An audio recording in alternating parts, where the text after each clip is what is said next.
tetap membalas keburukannya umat dengan kebaikan, ngajak mereka untuk jadi orang yang sukses, penghuni-penghuni surganya Allah. Kalau orang itu membalas keburukan dengan keburukan, ya ini preman ketemu preman, bajingan ketemu bajingan. Tapi kalau orang membalas keburukan dengan kebaikan, ini namanya orang takwa. Ini namanya pengikutnya para anbiya, ini namanya orang yang mengamalkan ilmunya. Kenapa? Karena kita ini di dunia ini mau buat kebaikan. Mengenai orang buat keburukan, kenapa kita ikut-ikutan buat keburukan?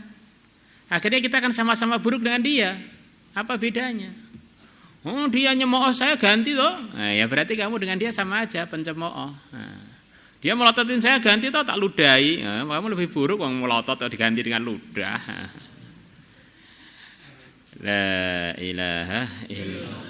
Jadi orang itu kalau pertimbangannya itu saya ini pengen dapat kebaikan, nanti bisa ngontrol emosi, bisa ngontrol sikap. Tapi kalau hanya sekedar cari puas, cari balas dendam, ya akhirnya jadi pendendam, bukan orang yang berbuat kebaikan. Nah kalau orang itu berbuat begitu tuh apa yang terjadi? Fa idzal ladzi, maka ternyata orang yang bainaka, yang ada antara engkau, wa bainahu, dan antara dia, adawatun, permusuhan. Jadi kalau orang itu membalas keburukan dengan kebaikan, orang-orang yang ada permusuhan dengan kita, ka'annahu waliyun hamim, seakan-akan orang tadi waliyun, teman, hamimun, yang akrab, yang dekat. Jadi kalau kita buat begitu itu baik, dibuat buruk, kita buat baik pada orang tersebut, nanti akhirnya musuh-musuh kita akan jadi teman-teman karib kita. Orang itu yang hebat itu bagaimana toh? Dengan sebab dia musuh-musuhnya masuk surga. Nah, itulah kerjanya para anbiya. Dan kerjanya para sahabat, kerjanya para dai-dai selepasnya, musuh jadi teman masuk surga. Itu orang hebat. Tapi kalau orang yang paling jelek itu gimana? Musuhnya tetap jadi musuh, sudah jelek. Enggak ada yang dapat hidayah sebab dia, karena dia pun membalas dengan permusuhan. Ada yang lebih jelek lagi, teman-temannya jadi musuh dia. Bahkan teman-temannya didoakan buruk oleh dia. Bahkan teman-temannya dengan sebab dia jauh dari kebaikan. Itu sudah buruk sekali.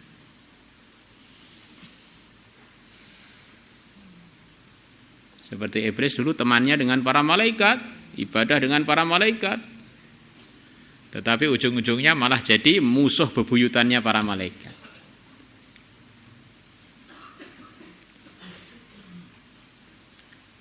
La ilaha illallah. Nah, siapa yang diberi sifat mulia tadi siapa? Diburuki tapi malah membaiki itu siapa? Orang yang mempunyai dua nasib ini, dua sifat dan satu nasib, satu sifat dan dua nasib. Wa ma yulaqaha, dan tidak dianugerahi sifat mulia tersebut, illal ladzina sabaru, kecuali orang-orang yang sabar. Jadi dia tidak mengikuti emosinya, tapi dia memang sabar. Bisa menahan diri, menahan emosi. Yang dipertimbangkan adalah kebaikan, ridhonya Allah, bukan yang dipertimbangkan marah dia, emosi dia.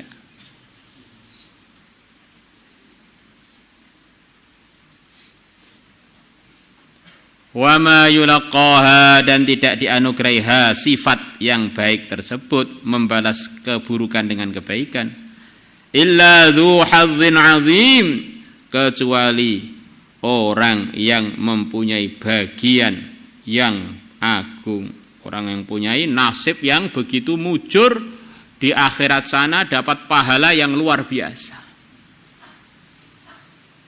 Maka kalau kita ini diburuki orang ganti buruk, berarti ini bukan bagian orang yang sabar. Padahal orang yang sabar ini janji Allah akan ditolong oleh Allah. Wallahu ma'as sabirin. Orang yang sabar itu Allah akan memberi pahala kepada orang yang sabar, pahala sampai malaikat pun enggak bisa menghitungnya. Innama yuwaffas sabiruna ajrahum bighairi hisab. Oh, berarti saya ini kalau belum sabaran nih termasuk orang yang belum layak untuk dapat nusratullah dan dapat pahala yang tidak terhitung dari Allah. Orang rendahan saya ini.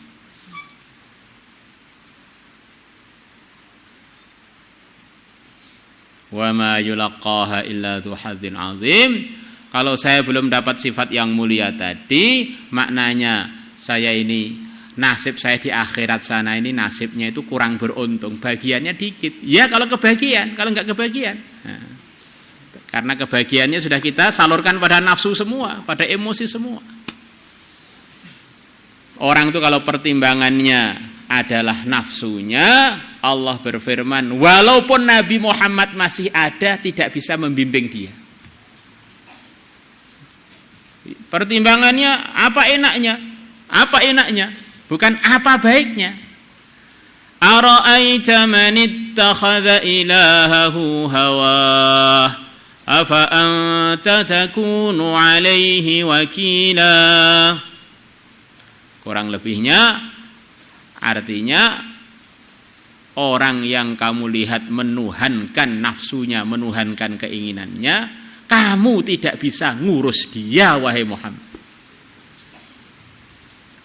Nabi Muhammad gak bisa bimbing dia, apalagi Pondok Al-Fatah.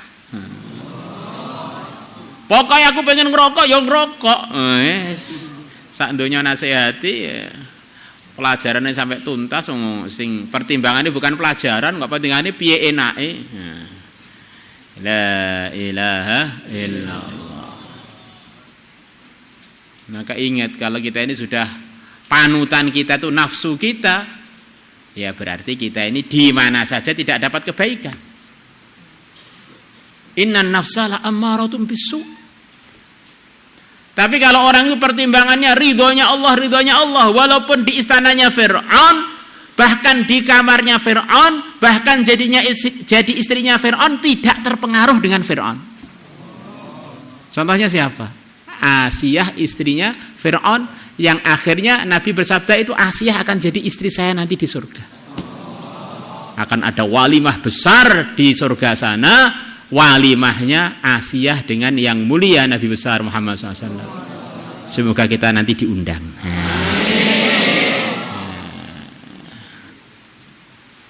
Gitu. Kalau masuk surga nanti minta undangan. Kan kok bisa Pak? Iya toh, surga itu kan standarnya walakum fiha ma tashtahihil anfus. Apa saja yang diri kalian mau terlaksana, asalkan itu tidak melanggar. Tentu saja orang di surga, orang yang diridhoi Allah enggak ada keinginannya yang melanggar. Pengen ikut hadir walimah, ahlan.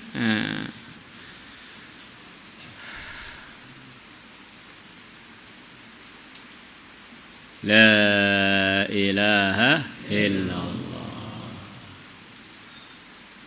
Tapi kalau orang itu pertimbangannya nafsunya, walaupun ayahnya adalah pertama kali Nabi di dunia ini, bahkan dia hamilnya pun di surga, yaitu Qabil, ya ayahnya pun tidak mampu untuk membimbingnya. Surga yang jadi awal kejadian pun tidak manfaati untuk dia. Pertama kali pembunuhnya manusia Qabil.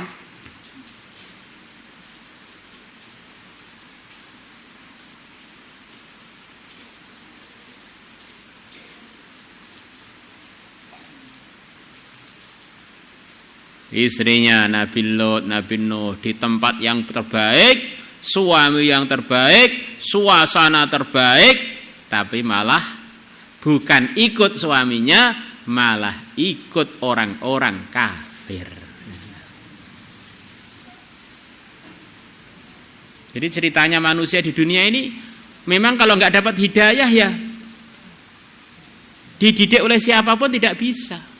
Jadi kalau sudah dipilih oleh Allah, dimanapun dia akan jadi orang baik. Famusalladzi rabbahu Jibrilu kafiru wa musalladzi rabbahu fir'aunu mursalu. Musa yang dididik oleh malaikat Jibril ujung-ujungnya jadi orang kafir. Musa siapa itu? Musa Samiri. Dari kecil yang merawat dia malaikat Jibril. Fa Musa alladzi rabbahu fir'aunu mursalu. Musa yang dididik waktu kecilnya oleh Fir'aun diutus oleh Allah, dipilih oleh Allah untuk menjadi utusan Allah, bukan utusan Allah saja, ulul azmi minar rusul. Yang banyak ulama berpendapat derajat beliau adalah selepas derajatnya yang mulia Nabi besar Muhammad sallallahu alaihi wasallam. Suasana itu penting, pelajaran itu penting, guru yang baik itu penting, tapi ada yang lebih penting dari itu semua, pilihan dari Allah. Kadang-kadang itu ngaji nggak pernah doa nangis, ya Allah pilihlah saya, nggak pernah. Pokoknya masuk kelas tidur di kelas, masuk kelas tidur di kelas, itu aja. Lah kalau nggak pernah minta, bagaimana mau diberi? Minta aja nggak pernah loh. Akhirnya berangkat ngaji itu ogah-ogahan, ngeluyur, semangat 45, jajan semangat apa itu 65. La ilaha illallah. Ya, insyaallah hari ini itu. Nanti lepas maghrib teman-teman santri semuanya, putra putri, kita minta baca ayat hirzi tambahan minimal 1 kali dengan Quran, diatur aja di halaqah masing-masing satu juz setiap orang, niatnya ikut niat kami insyaallah ya, biar semuanya barokah, negara aman, kemudian orang Islam ditolong oleh Allah, bersatu dalam ridhonya Allah. Antum-antum semua jadi wali-wali Allah. Duitnya banyak, halal lagi. Dengan duit banyak halal, aminnya dari hati. Insyaallah istrinya solihah, suaminya soleh.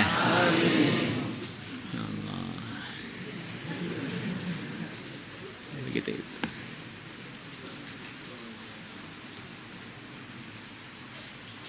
Ini diatur aja, nanti 30 orang satu khataman, 30 orang satu khataman gitu ya.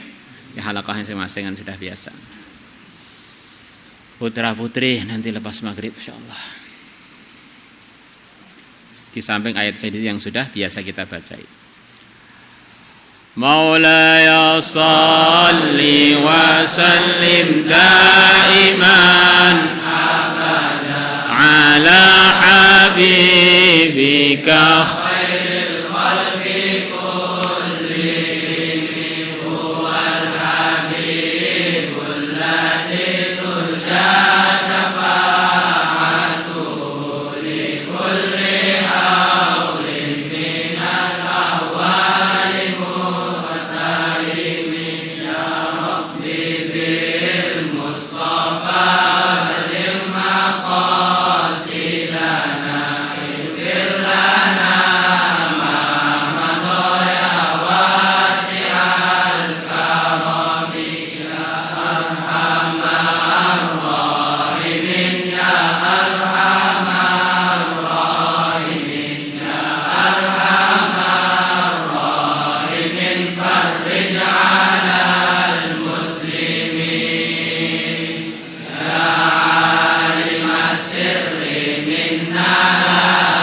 rahmatullah.